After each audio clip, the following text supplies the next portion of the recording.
Hey y'all. So, kind of a late upload today, but I hope that you're having a great start to your week already.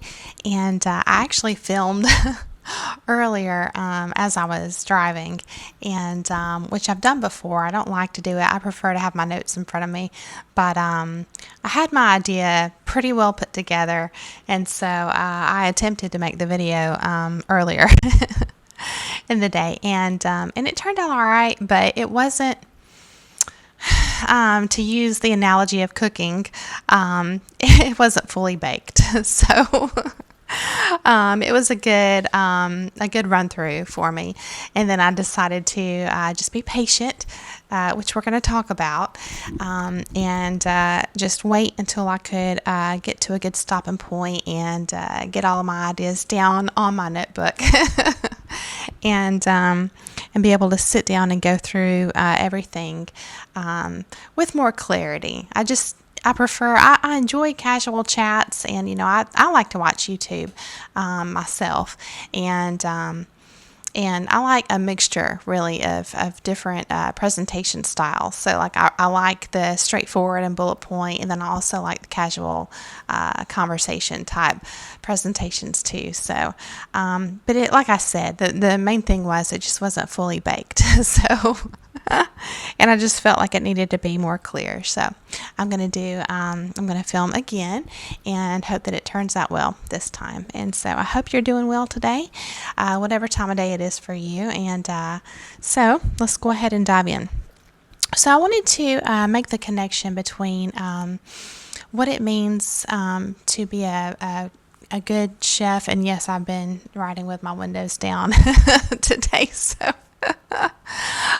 just if you will overlook my windblown hair there, but I want to make the analogy between a great chef who creates recipes, not somebody who follows someone else's recipes. I'm talking about a really experienced chef who makes just super delicious meals, like from their own imagination. Okay. And we're going to find out it's more than that, right? It's more than just, out of your mind onto the plate. It's a lot more than that. And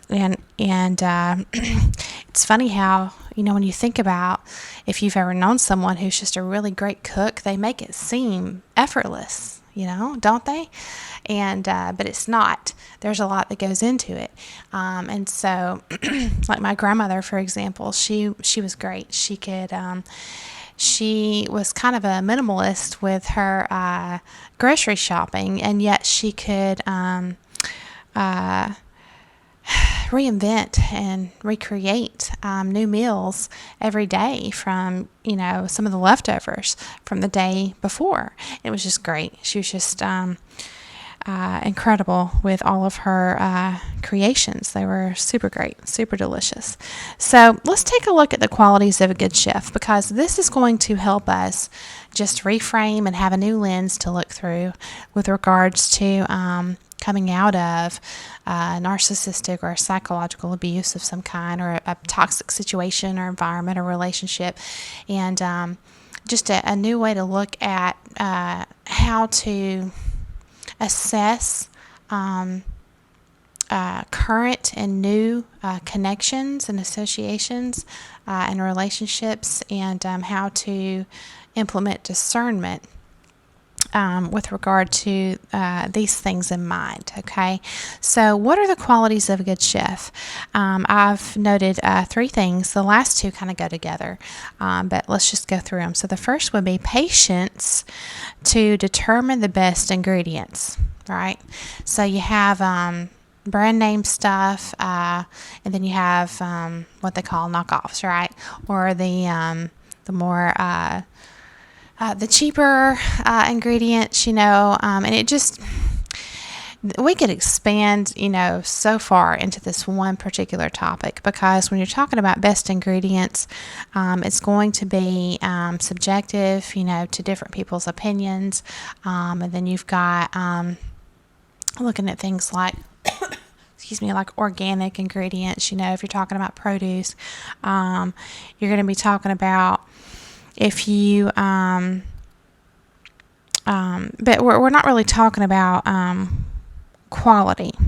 Okay, I mean, we are, but we're talking about like choosing which ingredients are best for a recipe. That's what we're talking about right here, okay? So when you're creating the formula for a wonderful recipe, a delicious recipe, and you're determining the best ingredients that work well together, right? You're looking at what is offering the best flavor, like what do you need to add? Like, for example, if you're you've already got, your base 2 or 3 ingredients for, like, say, a soup, and you're tasting it and you're thinking, it needs a little bit more heat, then you may add in some spices of some sort, right? Or peppers, or paprika, black pepper, things like that. And it's funny because you can think of it like this, like what ingredients offer the flavor addition that you're looking for. Like, as you add each ingredient, it's like what's going to just hit just right. You know what I mean? Like, oh, that just totally took it up a notch. And so when you think of it that way, it's more of like, to me, it's relatable to your gut. It's kind of like when you meet a new person, or you're getting to know somebody. It's kind of like that same feeling, like how does it hit you, your gut. It's like, does it, like if you relate that to flavor, is it, satisfying, and does it feel good, taste, like you're thinking about food, does it taste good? Like with a person, it's like, does it feel good to your gut, or does it kind of leave you feeling a little bit sick, a little bit off, a little bit anxious? So you're just kind of looking through the lens of flavor for the first metaphor here, okay? Like how does this person come off? Just their vibes, their energy. Even if you can't pinpoint the logic piece of it yet, that's okay. You're just looking at the flavor, quote unquote, okay? So the second relation to cooking would be a good cook is going to have the patience to test the combination of ingredients, and here's the kicker, under different circumstances. Let me give you an example. So you may have come up with the best possible combination for a salad recipe, and it's great. But if you take those same ingredients and you put them in a pot and heat it up, or a skillet, and you stir fry it, or you add some water and you make a soup, it's probably not going to come out good. It's likely going to come out disgusting. So the point is, you can have the same ingredients, but when you change the circumstances, suddenly it changes everything. Well, toxic people who are living a lie, deceitful people with bad intentions are that way.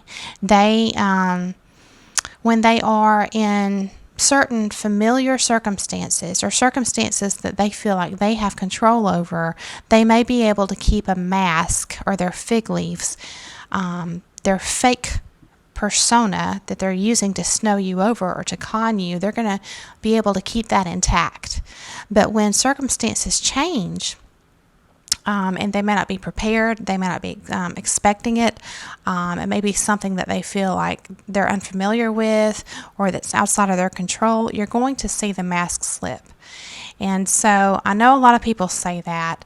I feel like that's a phrase that's used a lot, and it's not really a bad thing. It's just, I think we need to get a grasp on what does that mean to see the mask slip, because, it's human to have different emotions. All of us experience a shift and a change in emotions. That's just part of being human. So I think we need to be careful to be able to discern and differentiate between a mask slipping, versus when someone's emotions are changing, right? And it may not even make sense to you. If you see someone's emotions changing and it doesn't make sense, it doesn't necessarily indicate that they're a liar. It could indicate that there's something happening in the moment that isn't triggering you, but is triggering them because of maybe something they went through in the past or their conditioning, you know what I'm saying, from a traumatic childhood or whatever. So you have to be really discerning here. But let me just give you an example. So when circumstances change, I'm talking about stuff like if you have been able to offer something to someone for some time, some kind of benefit, and then for whatever reason that's taken away. Maybe the dynamic of the relationship shifts, and say suddenly you may need their help, just because of life, and they may be very put off by that or too busy to help you out, no matter the fact that you've helped them out. So it's things like that. You see what I'm saying? Where and to relate that, for example, I think of cooking oil, and it's like you have olive oil and avocado oil and all these different cooking oils, and they can change their qualities can actually shift if you apply high heat, and so some of them are actually good for you just out of the bottle, like if you're dipping bread. But if you are using them to cook with, then you have to be careful about which ones you select to put through high heat, because it can change. I forget what they call it, but it can actually make them dangerous. I've heard that there are some that will turn into carcinogens. So that's something, if you have interest, I actually cook with avocado oil, and because of that, I've read that that's actually safer when you're applying high heat. So that's just an example. But it's it's funny because there's just a lot of different circumstances. Let me give you another example, a real life example. You may have someone who is great in your life, a family member, a friend, just an associate that you feel like you know pretty well, whoever it is in your life that you're getting along with well, you feel like they're pretty trustworthy, down to earth, whatever it is. But there's this one particular circumstance, and I always encourage you to look for patterns, because that's what has been very telling for me, is when something is if you're paying attention, it's a pattern, not only in one particular circumstance, but other areas. I always like to determine, like, okay, are there red flags here with this particular scenario, and does it happen a lot, or is it just every now and then? And then also, are there additional red flags in other areas?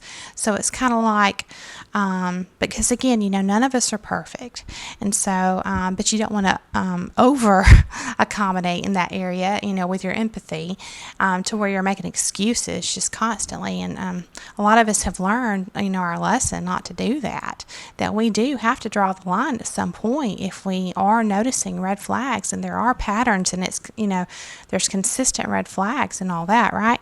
So, like, for example, you may have someone who's great and they're a good friend, whatever it is, you have a good relationship, but for whatever reason, whenever you bring someone new to this dynamic, and there's three of you now, so this older friend that's great, when they're meeting your new friend, for example, every single time you bring someone new around them, they may start making jokes at your expense, like just suddenly you may see this power dynamic come out of this person, that where they're condescending towards you or patronizing towards you, and you're just thinking, this is off, it's off, and but it's only in this circumstance.